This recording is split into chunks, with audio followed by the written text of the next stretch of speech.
नमस्ते। तो आज हम इस वीडियो में माझगांव डॉक शिपयार्ड इस कंपनी के बारे में फुल इंपॉर्टेंट डिटेल्स देखने वाले हैं। तो पिछले अगर हम कुछ दिनों से देखेंगे तो माझगांव डॉक इस कंपनी का जो बिज़नेस है उसके ग्रोथ के लिए हमें बहुत ही अच्छे चेंजेस होते हुए देखने को मिले और उसकी वजह से हमें इस कंपनी की जो ग्रोथ है वो आने वाले दिनों में बहुत ही अच्छे से होते हुए देखने को मिल सकती है। और इसी से रिलेटेड हम आज की वीडियो में फुल इंपॉर्टेंट डिटेल्स इस कंपनी के रिलेटेड देखने वाले हैं। लेकिन उससे पहले अगर आपने पहली बार इस चैनल को विजिट किया है तो इस चैनल को सब्सक्राइब कीजिए, साथ ही में बेल आइकन प्रेस करके ऑल सेक्शन पर क्लिक करें ताकि आपको शेयर मार्केट की हर अपडेट और इम्पॉर्टेंट डिटेल्स मिलती रहे। तो सबसे पहले हम इस वीडियो में माझगांव डॉक इस कंपनी का जो बिजनेस मॉडल है उसके बारे में इंफॉर्मेशन देखेंगे और उसके साथ ही में कुछ सडनली जो चेंजेस हुए हैं जिसकी वजह से इस कंपनी को बेनिफिट हो रहा है उसके बारे में इंफॉर्मेशन देखेंगे और उसके साथ ही में कंपनी के फंडामेंटल कैसे है उसके बारे में भी आज की वीडियो में फुल डिटेल्स देखने वाले। तो सबसे पहले हम माझगांव डॉक शिपयार्ड इस कंपनी का बिजनेस मॉडल देखते हैं। तो माझगांव डॉक शिपयार्ड इस कंपनी के बारे में देखेंगे तो ये कंपनी प्राइमरली बिल्डिंग और जो शिप से रिलेटेड सबमरीन से उसकी रिपेयरिंग करती है।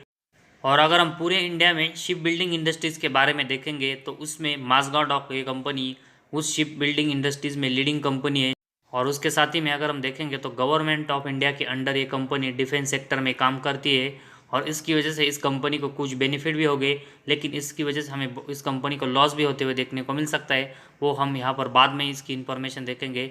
और इसके साथ ही में अगर हम कंपनी के ऑर्डर बुक के बारे में इंफॉर्मेशन देखेंगे तो इस साल कंपनी की ऑर्डर बुक है वो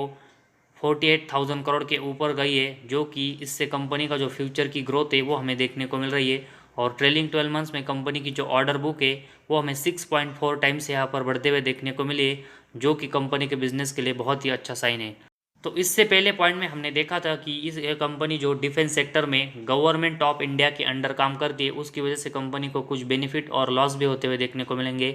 तो इसमें सबसे पहले हम गवर्नमेंट ऑफ इंडिया के अंडर कंपनी है जो काम करती है उससे कंपनी को किस तरह का बेनिफिट होगा उसके बारे में इंफॉर्मेशन देखते हैं। तो गवर्नमेंट ऑफ इंडिया ने डिफेंस सेक्टर को यहाँ पर आत्मनिर्भर करने के लिए कुछ पॉलिसीज़ यहाँ पर अनाउंसमेंट की है, जिसमें हमें मेक इन इंडिया भी यहाँ पर देखने को मिले, जिसमें Indian company make in India के थ्रू अपने देश में जो डिफेंस सेक्टर से रिलेटेड मैन्युफैक्चरिंग है वो यहाँ पर करेंगी और इसका बेनिफिट है वो हमें माझगांव डॉक इस कंपनी को भी होते हुए देखने को मिल सकता है। क्योंकि अगर हम इस कंपनी के बारे में देखेंगे तो ये कंपनी इंडिया की ऐसी पहली कंपनी है जो कि डिस्ट्रॉयर्स और उसके साथ ही में कन्वेंशनल सबमरीन से जो कि इंडियन नेवी के लिए यूज़ होता है उसका एक ही मैन्युफैक्चरिंग कंपनी इंडिया में है। और इसी वजह से गवर्नमेंट को अगर मेक इन इंडिया के थ्रू डिफेंस सेक्टर में डिस्ट्रॉयर और उसके साथ ही में कन्वेंशनल सबमरीन से रिलेटेड इंडियन नेवी के लिए कोई भी मैन्युफैक्चरिंग करना है तो वो हमें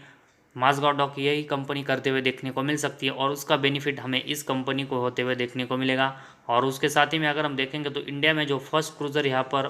मैन्युफैक्चर हुआ था वो भी माझगांव डॉक इस कंपनी ने किया था। तो इसी वजह से क्रूज़र भी यहाँ पर मैं गवर्नमेंट को मैन्युफैक्चरिंग करना होगा तो वो उनको यहाँ पर माझगांव डॉक इस कंपनी के थ्रू ही करना होगा। तो इसका जो बेनिफिट है वो हमें माझगांव डॉक इस कंपनी को फ्यूचर में देखने को मिलेगा। तो कंपनी की जो बिजनेस मॉडल है वो बहुत ही अच्छा देखने को मिला, जिसमें कंपनी मार्केट लीडर है। साथ ही में कंपनी के ऑर्डर बुक में कंटिन्यूस कंपनी एक अच्छी ग्रोथ कर रही है, जिसकी वजह से कंपनी के फ्यूचर की ग्रोथ है वो हमें अच्छे से होते हुए देखने को मिल सकती है। और उसके साथ ही में मेक इन इंडिया में जो पॉलिसी अनाउंसमेंट हुई है उसका भी बेनिफिट इस कंपनी को हमें होते हुए देखने को मिलेगा। तो पूरा कंपनी का बिजनेस मॉडल और कंपनी की जो फ्यूचर की ग्रोथ है वो हमें बहुत ही अच्छी देखने को मिली है। लेकिन इसके साथ ही में कंपनी के जो फंडामेंटल है वो भी देखना ज़रूरी है, क्योंकि कंपनी करंटली किस तरह की ग्रोथ कर रही है और कंपनी की करंटली पोजीशन क्या है उसके बारे में हमें इससे पता चलेगा। और उसके बाद ही हम इस कंपनी में एक क्लियरली यहाँ पर इन्वेस्टमेंट के बारे में सोच सकते हैं। तो कंपनी के जो परफॉर्मेंस है वो देखने के लिए सबसे पहले हम कंपनी के प्रॉफिट एंड लॉस स्टेटमेंट के बारे में इंफॉर्मेशन देखते हैं और इससे हमें पता चलेगा कि कंपनी लॉन्ग टर्म के नज़र से कैसी है और हमें इस कंपनी में इन्वेस्टमेंट कैसी करनी है। तो सबसे पहले हम इसमें कंपनी का जो सेल्स है उसके बारे में इंफॉर्मेशन देखते हैं। तो कंपनी ने मार्च 12 में 2200 करोड़ का सेल्स किया था। इसके बाद कंपनी का सेल्स अगले साल बढ़कर 2300 हुआ, इसके अगले साल बढ़कर 3600, इसके बाद अगले साल बढ़कर 4100। इसके बाद थोड़ा सा ड्रॉप कंपनी के सेल्स में मार्च 17 में ज़रूर आया, लेकिन इसके बाद अगले साल कंपनी का सेल्स बढ़कर 4400 करोड़ का हुआ। इसके अगले साल ये बढ़कर 4600, इसके अगले साल बढ़कर ये 4900। मार्च 21 में कंपनी का सेल्स 4000 करोड़ का हुआ, जो कि इसमें थोड़ा सा ड्रॉप हुआ, लेकिन मार्च 22 में कंपनी का सेल्स में फिर से ग्रोथ हुई और ये 5700 करोड़ का हुआ और ट्रेलिंग 12 मंथ्स में अभी कंपनी का जो सेल्स है वो 6800 करोड़ का हुआ है। तो कंपनी का मार्च 12 से लेकर अभी तक हम ट्रेलिंग 12 मंथ्स तक देखेंगे तो 1-2 साल कंपनी के सेल्स में ज़रूर थोड़ा सा ड्रॉप आया है, लेकिन उसके बाद भी कंपनी ने अपने जो सेल्स है उसमें कंसिस्टेंट यहाँ पर ग्रोथ की है और कंपनी का जो सेल्स मार्च 12 में 2000 करोड़ का था और अभी ये ट्रेलिंग 12 मंथ्स में बढ़कर 6800 के ऊपर गया है। तो ऐसे में कंपनी की जो सेल्स की ग्रोथ है वो बहुत ही अच्छी कंपनी ने की है। तो इस सेल्स में से कंपनी का एक्सपेंस कट करके देखेंगे तो ऑपरेटिंग प्रॉफिट हमें देखने को मिलता है और कंपनी का ऑपरेटिंग प्रॉफिट मार्च 12 में देखेंगे तो ये 201 करोड़ का था। इसके बाद कंपनी का जो ऑपरेटिंग प्रॉफिट है उसमें थोड़ा सा ड्रॉप ज़रूर देखने को मिला, लेकिन कंपनी के जो ऑपरेटिंग प्रॉफिट है वो कंपनी ने कंसिस्टेंटली प्लस में जनरेट किया है। और उसके साथ ही में अगर हम पिछले 4-5 साल से देखेंगे तो ऑपरेटिंग प्रॉफिट में कंपनी ने एक शानदार ग्रोथ की है, जिसमें मार्च 18 में कंपनी का ऑपरेटिंग प्रॉफिट 149, इसके अगले साल ये बढ़कर 261, अगले साल 263, इसके अगले साल 226, इसके अगले साल मतलब मार्च 22 में ये 442 करोड़ और ट्रेलिंग 12 मंथ्स में कंपनी का ऑपरेटिंग प्रॉफिट 571 करोड़ का है। तो पिछले अगर हम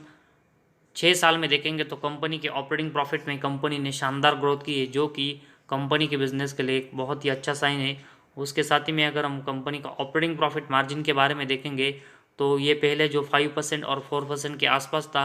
इसको भी कंपनी ने पिछले 2-3 साल में बढ़ाया है और अभी मार्च 22 और ट्रेलिंग 12 मंथ्स में ये कंपनी ने 8% का किया है। तो ऐसे में ऑपरेटिंग प्रॉफिट मार्जिन में भी कंपनी ग्रोथ कर रही है, लेकिन कंपनी को ऐसी ग्रोथ कंसिस्टेंट आने वाले साल में करनी पड़ेगी ताकि कंपनी के परफॉर्मेंस अच्छे रहे।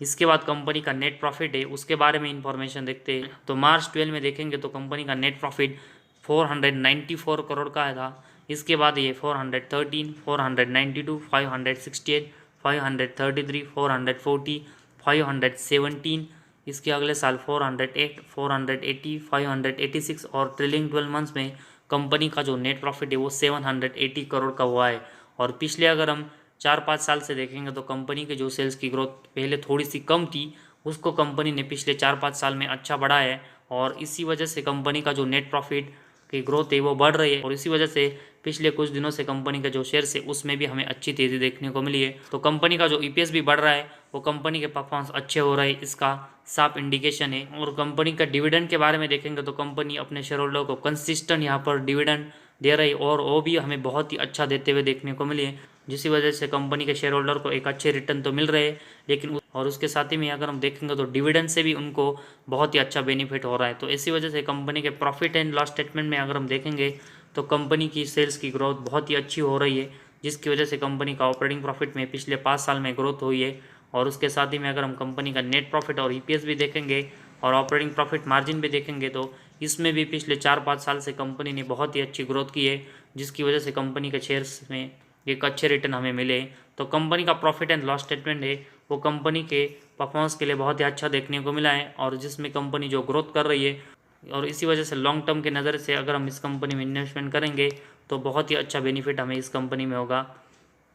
तो कंपनी की जो नेट प्रॉफिट की ग्रोथ है वो कंसिस्टेंट ऐसी रहे, इसके लिए कंपनी का जो बोरिंग्स है वो बहुत कम होना ज़रूरी है। और इसी वजह से कंपनी का बोरिंग्स कैसा है उसके लिए हम कंपनी की बैलेंस शीट के बारे में इंफॉर्मेशन देखते हैं। तो उसमें सबसे पहले हम कंपनी का जो रिजर्व है वो देखेंगे तो सितंबर 22 में कंपनी के पास 3500 करोड़ के रिजर्व है, जो कि कंटिन्यूस कंपनी इसको बढ़ा रही है, जो कि कंपनी के बिजनेस के लिए बहुत ही अच्छा साइन है। और उसके साथ ही में अगर हम देखेंगे तो सितंबर 22 में कंपनी के ऊपर सिर्फ 9 करोड़ का बोरिंग्स है और उसके कंपेरेटिवली कंपनी के पास सितंबर 22 में 3500 करोड़ के यहाँ पर रिजर्व है। तो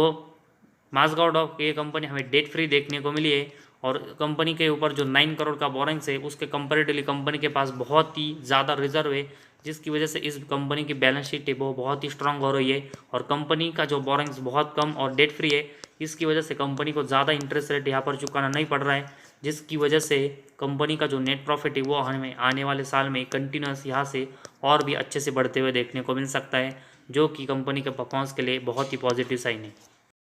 और इसके साथ ही में अगर हम कंपनी का स्टॉक का पी रेशियो देखेंगे तो 22.5 है, जो कि एक अच्छे वैल्यूएशन पर कंपनी का शेयर अभी ट्रेड कर रहा है। और उसके साथ ही में कंपनी का ROC 25.5% और कंपनी का आर हमें 19.1% का देखने को मिला। तो ये भी कंपनी के रिलेटेड जो रेशो है उसमें कंपनी अच्छा परफॉर्मेंस कर रही है। और उसके साथ ही में फेस वैल्यू देखेंगे तो 10 रुपीज़ पर इक्विटी शेयर है, जो कि इसकी वजह से कंपनी का जो शेयर है वो हमें फ्यूचर में स्प्लिट भी होते हुए देखने को मिल सकता है।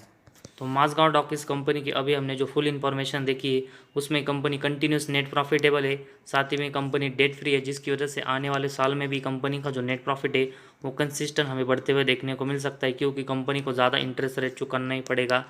और उसके साथ ही में अगर हम देखेंगे तो कंपनी शिप बिल्डिंग इंडस्ट्रीज़ में लीडर कंपनी है, और कंपनी की जो ऑर्डर बुक है उसमें भी कंपनी कंटिन्यूस शानदार ग्रोथ कर रही है। और जिस तरह कंपनी की ऑर्डर बुक 48,000 करोड़ के ऊपर है, उसकी वजह से आने वाले दिनों में कंपनी की जो ग्रोथ है वो शानदार हो सकती है।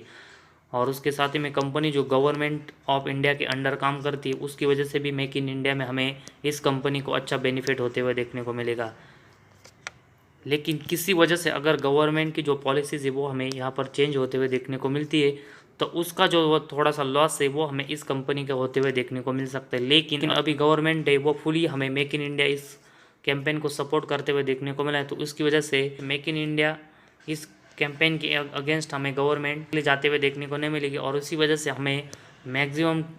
कंपनी में जो लॉस होने के चांसेस है वो हमें बहुत ही कम देखने को मिले। और इसी वजह से माझगांव डॉक इस कंपनी के जो सभी इंपॉर्टेंट डिटेल्स हमने देखी उसमें कंपनी बहुत ही अच्छी ग्रोथ करते हुए देखने को मिली है। और कंपनी के जो परफॉर्मेंस में कंपनी ग्रोथ कर रही है इसकी वजह से लॉन्ग टर्म के नज़रिए से हमें कंपनी एक अच्छा रिटर्न देते हुए देखने को मिलेगी। और उसके साथ ही में कंपनी जो कंटिन्यूस डिविडेंड दे रही है उसके साथ ही में हमें एक अच्छे रिटर्न के साथ एक अच्छा डिविडेंड भी कंटिन्यूस मिलता रहेगा, जिस तरह कंपनी ने कंसिस्टेंट